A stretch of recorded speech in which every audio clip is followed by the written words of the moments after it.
El universo inexplicable. Misterios sin resolver. Misterios del origen de la vida en el universo. Hollywood no fue el primero en imaginarse a los extraterrestres y preguntarse cómo podrían ser. A todos nos entretienen, por supuesto.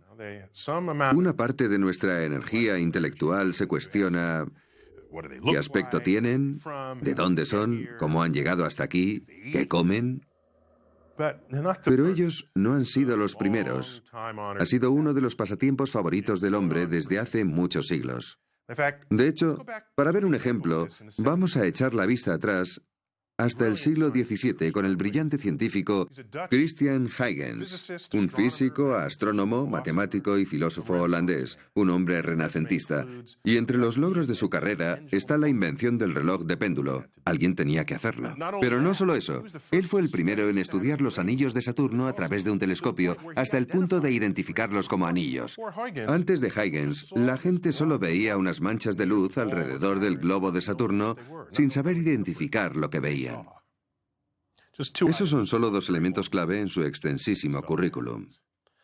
Bien, a finales del siglo XVII, la física de Newton estaba echando raíces. A pesar de haberse descubierto décadas atrás, aún estaba en periodo de prueba y la gente empezaba a aplicarla. Sin embargo, la biología era todavía un campo académico en ciernes. En su gran obra de finales del siglo XVII, Los mundos celestiales descubiertos, de 1696, Huygens hizo una analogía entre Júpiter y la Tierra. En dicha analogía, afirmaba que obviamente Júpiter tiene una atmósfera al igual que la Tierra. Y si había una atmósfera, entonces quizás también habría un clima. Y si hay un clima, entonces habrá lluvia. Y si hay lluvia, habrá océanos. Y si hay océanos, surge la cuestión de qué querrá hacer la vida con esos océanos.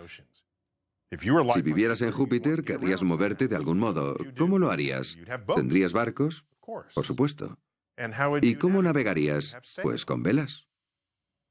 ¿Y cómo controlarías esas velas? Necesitarías algún mecanismo para hacerlo. Necesitarías cuerda. Si ya tienes la cuerda, ¿de qué material estaría hecha? De modo que de toda esta línea de razonamiento dedujo que cualquier forma de vida que hubiera en Júpiter nacería del cáñamo. Interesante, pero demuestra la enorme importancia que damos a cómo podría ser la vida en otros lugares, y en esa teoría se da en realidad un prejuicio cultural que casi no podemos evitar, porque lo único que sabemos es sobre nosotros mismos cuando pensamos en otra vida en el universo. Y ese prejuicio cultural se sirve de nuestros propios valores y tecnologías para deducir qué formas pueden tener los demás de desplazarse. Y no solo esto. Si nos fijamos en el capítulo inicial de Los mundos celestiales descubiertos, vemos que es una celebración de la física newtoniana. Se completa con las bien entendidas órbitas planetarias. Habla del tamaño de las órbitas, sus formas.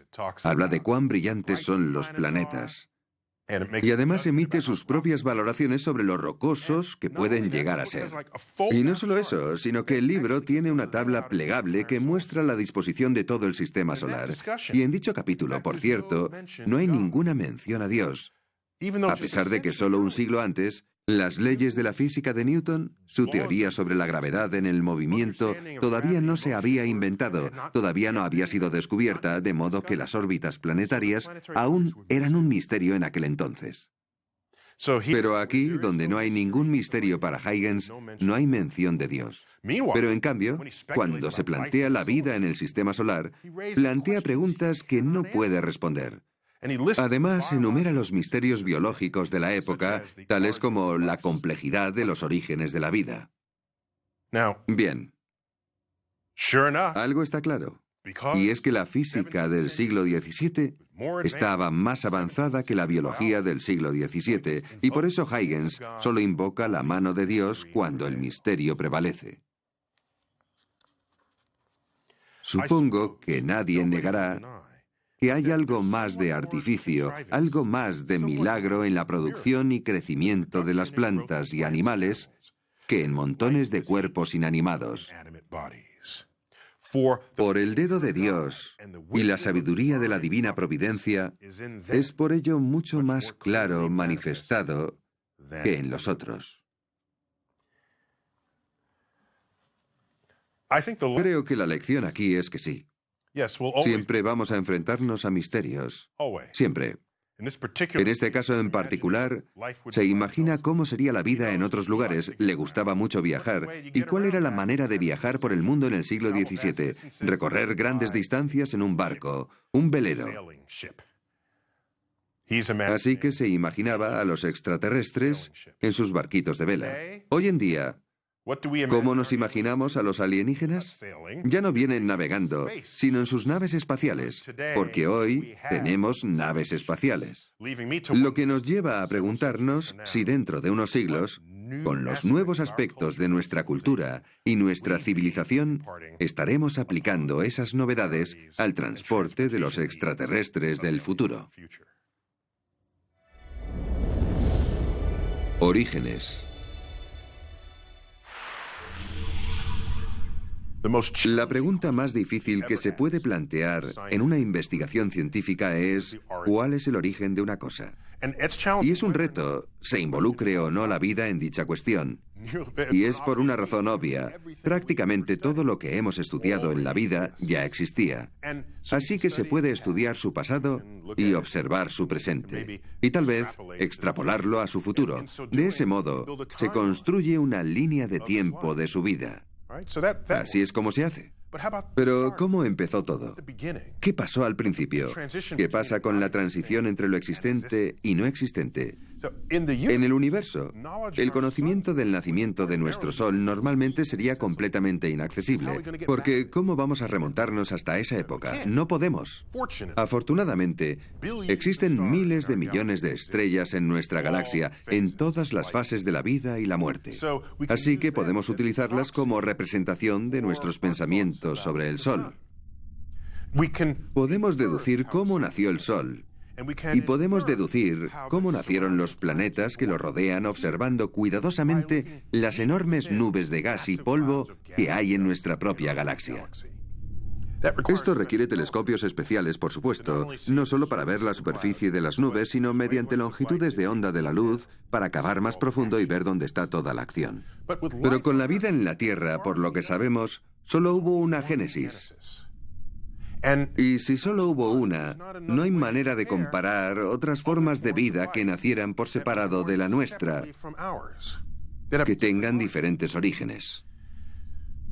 Regresemos entonces. Vamos a imaginar que en algún momento hubo una conversión de moléculas orgánicas inanimadas en las que se incluyen elementos tales como el carbono, el hidrógeno, el oxígeno y el nitrógeno. Estos son los elementos tradicionales de lo que llamamos la química orgánica. En algún punto, hubo una transición de moléculas inorgánicas a seres animados que se reproducen.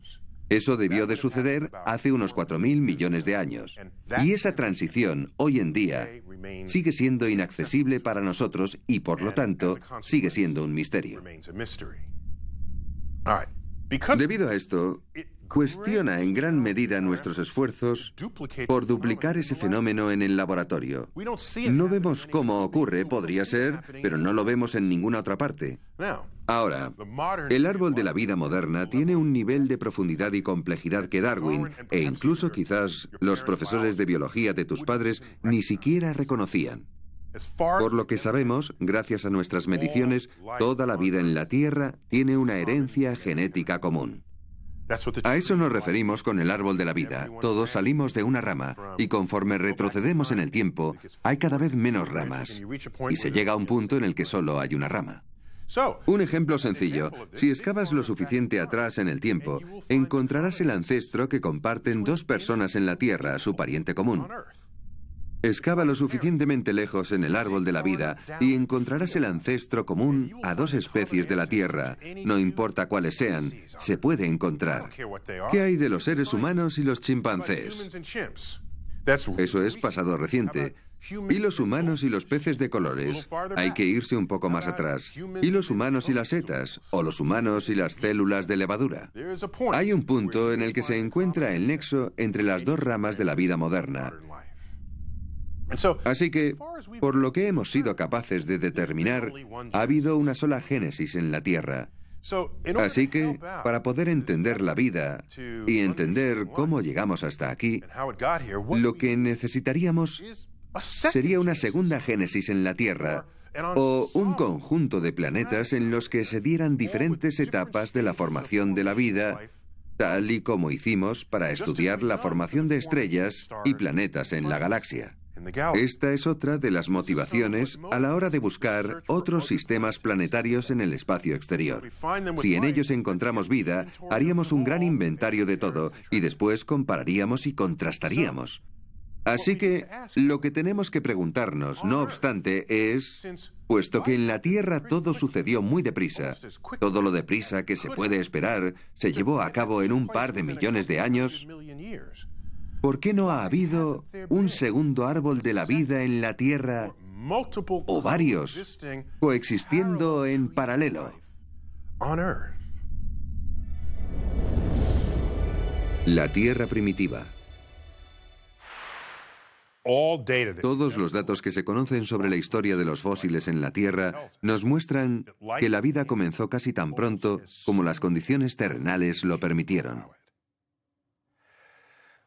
Durante los primeros 500 millones de años aproximadamente, de los 4.500 millones de años de historia de la Tierra, el planeta aún se estaba formando, seguía acretando material sobrante del sistema solar naciente. A este periodo se le conoce como el bombardeo intenso tardío. Y la palabra acreción, como decimos en astrofísica, es solo un eufemismo para describir los continuos impactos de cometas y asteroides con planetesimales. Es decir, planetas que aún no se han formado del todo, pero si chocan se desintegran y pasan a formar parte de ese material en lugar de otro planeta que podría haberse formado. ¿De acuerdo? Ese es el proceso mediante el que la Tierra despeja su órbita, manteniendo caliente la superficie de la Tierra, porque cada vez que uno de estos objetos choca, el terreno circundante se calienta. Y en esas condiciones, bajo esas temperaturas, no se pueden formar moléculas complejas, pues las moléculas grandes y complejas se destruyen en presencia de calor. Y al fin y al cabo, ¿qué es la biología sino la expresión más compleja de la química que conocemos? Bien, después del bombardeo intenso tardío, no hicieron falta más que 200 millones de años. Puede parecer mucho, pero no lo es. Solo son un 0,02 billones de años en la historia de la Tierra. Empecemos a contar el tiempo tras el periodo del bombardeo intenso tardío. Y ahora nos preguntamos, ¿cuánto tiempo se tarda en obtener la primera prueba de vida en la Tierra? 200 millones de años. Es decir, una vez que la Tierra se enfrió para permitir la formación de moléculas complejas, para empezar. Así que me veo tentado a preguntarme si la vida se formó tan rápido en esa época, prácticamente tan pronto como era posible, entonces, ¿por qué no se sigue formando vida en esta tierra fértil recién nacida? ¿Por qué no puede haber múltiples orígenes genéticos de la vida? ¿Por qué no hay múltiples árboles de la vida coexistiendo, formándose, muriendo y volviendo a formarse? 4.000 millones de años es mucho tiempo. Si ocurrió, si de verdad hubo árboles de la vida simultáneos, no hay rastro de ello. Y si fue así, nuestro árbol de la vida fue mucho más fructífero en la explotación de los recursos de la Tierra que cualquier otro árbol de la vida que pudiera haber estado compitiendo con nosotros. Y al final, fue nuestro árbol de la vida el que ganó. No estábamos allí en aquel entonces, pero los fósiles nos hablan de un solo árbol de la vida, de modo que realmente no podemos saberlo. Extremófilos.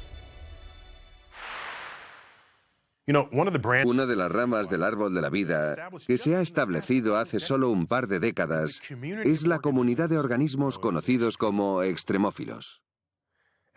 Y como su nombre indica, se trata de amantes de los ambientes extremos. Unos ambientes que nosotros, los humanos, encontraríamos hostiles e incómodos. Lejos queda la época en que nos imaginábamos que toda vida en la Tierra requería de un lugar cálido, a temperatura ambiente, para poder evolucionar. Los extremófilos prosperan en temperaturas altas, bajas, con alta acidez o baja acidez, alta presión o baja presión, todo tipo de ambientes extremos. Estos organismos pueden con todo. Les va bien. Teniendo eso en cuenta, vamos a considerar que las recientes simulaciones por ordenador de impactos asteroides en la superficie de los planetas nos revelan que las rocas circundantes pueden ser lanzadas al espacio evitando la fuerza gravitacional del planeta donde fueron halladas. Ese es un hecho interesante. Nos quedamos con ese hecho también. Bien. Tenemos la existencia de microbios extremos. Los microbios que pueden prosperar en ambientes extremos. También tenemos rocas que pueden lanzarse al espacio interplanetario, lo que les permitiría algún día aterrizar en otros planetas con el tiempo debido. Los cálculos muestran que, por ejemplo, rocas de Marte han llegado hasta la Tierra, rocas de la Tierra han ido a parar a la Luna y a Marte, y así sucesivamente por todo el sistema solar.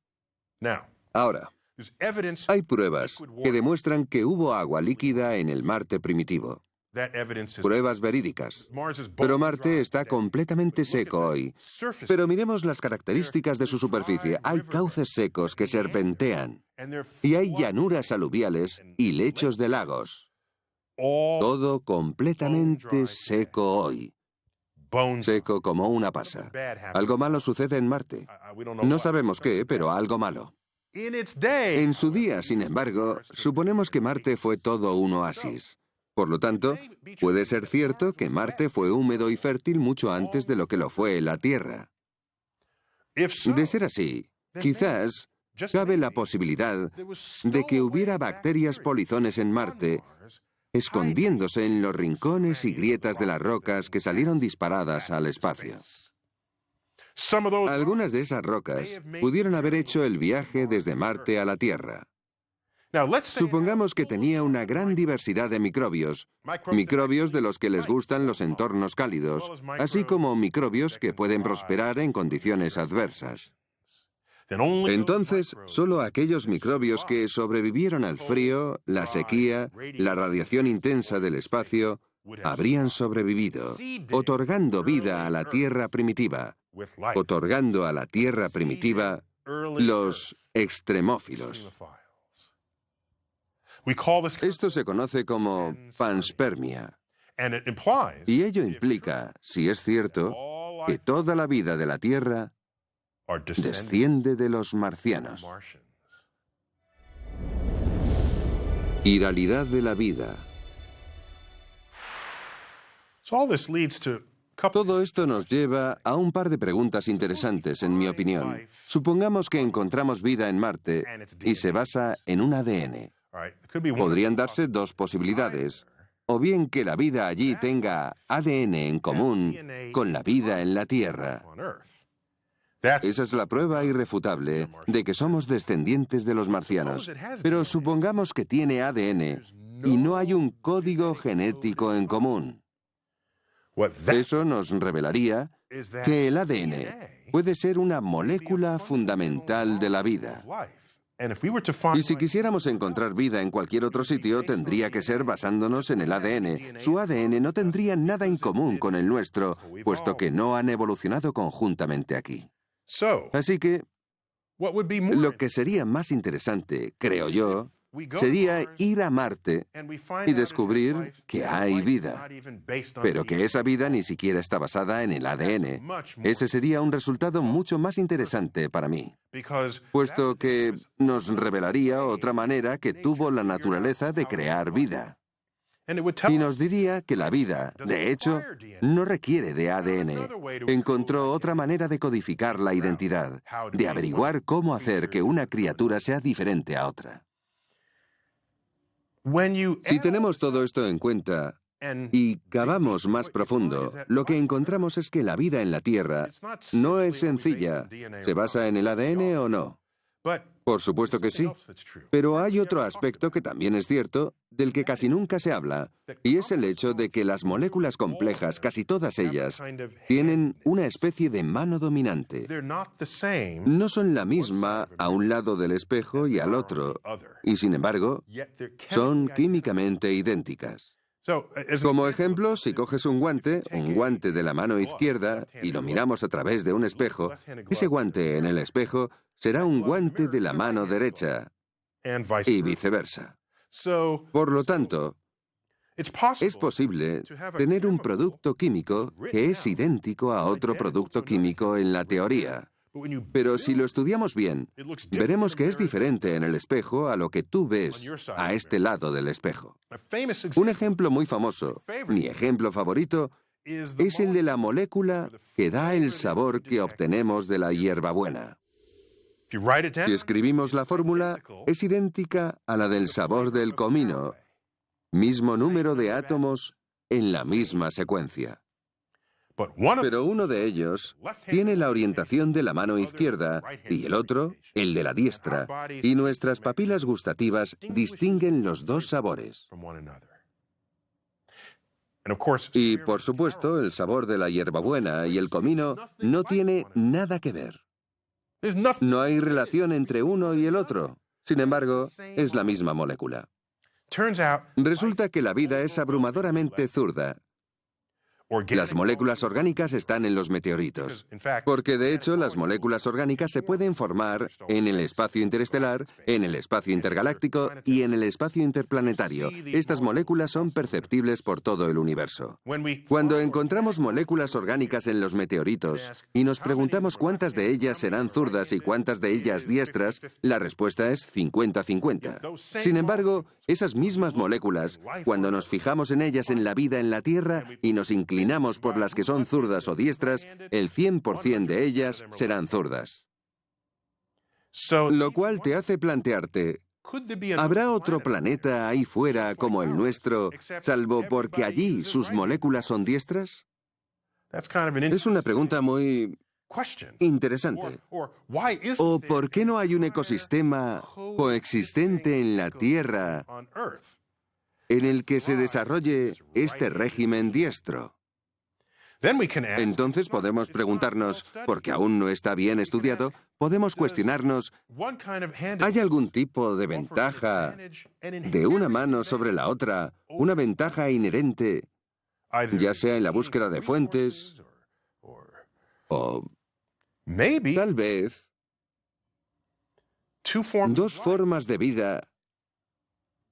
Si una no interactúa con la otra, podría ser que no se puede derivar el alimento de la vida con la mano derecha frente a la vida con la mano izquierda. Ese sería un planeta interesante en el que vivir.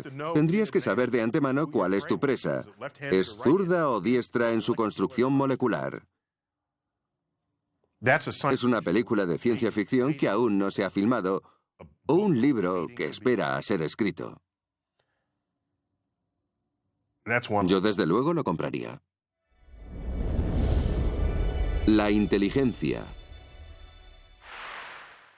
Tengo otra pregunta.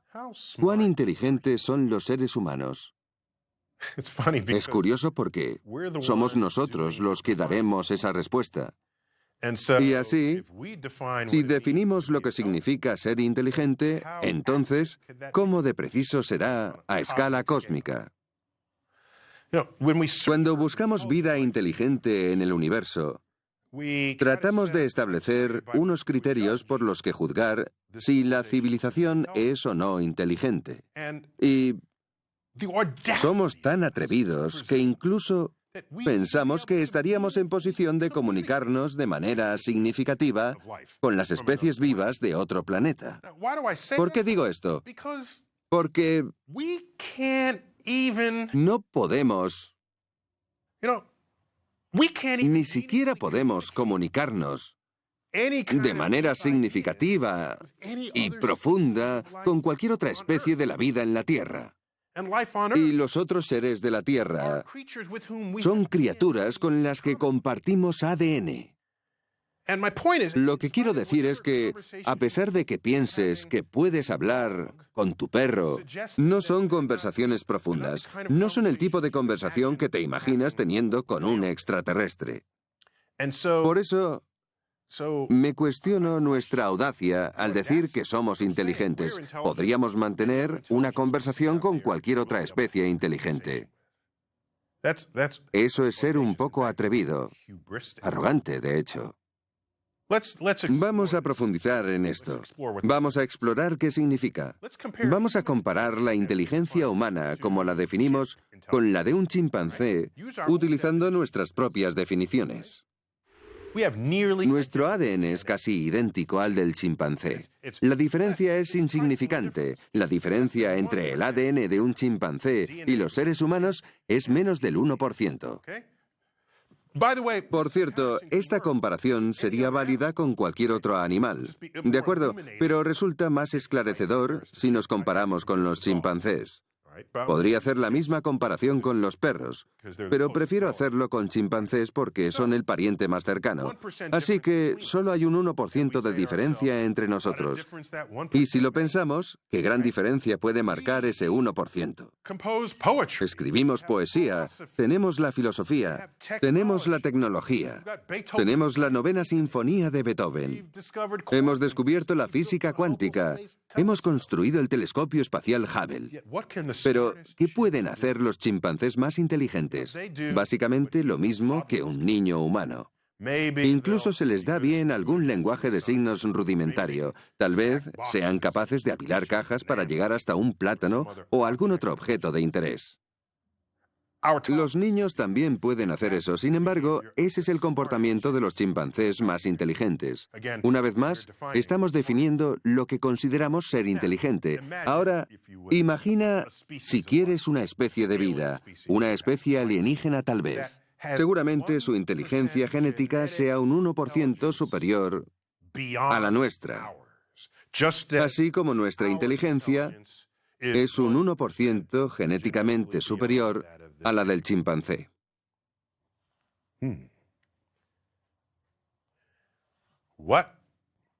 ¿Qué les pareceríamos a ellos? Sinceramente, creo que nos vería como idiotas con babas. ¿Es así? De darse el caso, entonces, el más inteligente de los humanos sería capaz de hacer lo mismo que sus niños.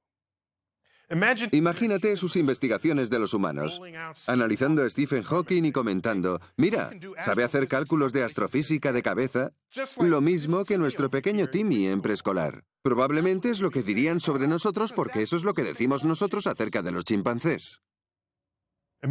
Podemos seguir por ahí. Imagina a sus niños en edad preescolar. Traerían a casa sus óperas recién compuestas para colocarlas en la puerta de la nevera, y nosotros, en cambio, ¿qué traemos a casa? Collage hechos de pasta. Sus preescolares llevarán a casa derivaciones de cálculo en lugar de dibujos pintados con los dedos. ¿Nos considerarían inteligentes esas especies? ¿Nos esclavizarían y nos meterían en un zoológico? ¿Nos daríamos cuenta siquiera si lo hicieran? De hecho, ¿es la Tierra un zoológico para su propio entretenimiento? Si son mucho más inteligentes que nosotros, sería solo un ejercicio trivial en su cultura, porque nosotros lo hacemos con otras criaturas que no son tan inteligentes como nosotros. Bien, lo que más nos aterra es quizás el pensamiento de que pueda haber una especie así ahí fuera. Esa especie ha peinado la galaxia en busca de vida inteligente. Esa especie ha visitado la Tierra, ha observado nuestra forma de actuar, nuestra cultura, y llegó a la conclusión, en base a todos los datos que recopiló sobre nosotros, los que vivimos en la Tierra, que aquí no hay ninguna señal de vida inteligente.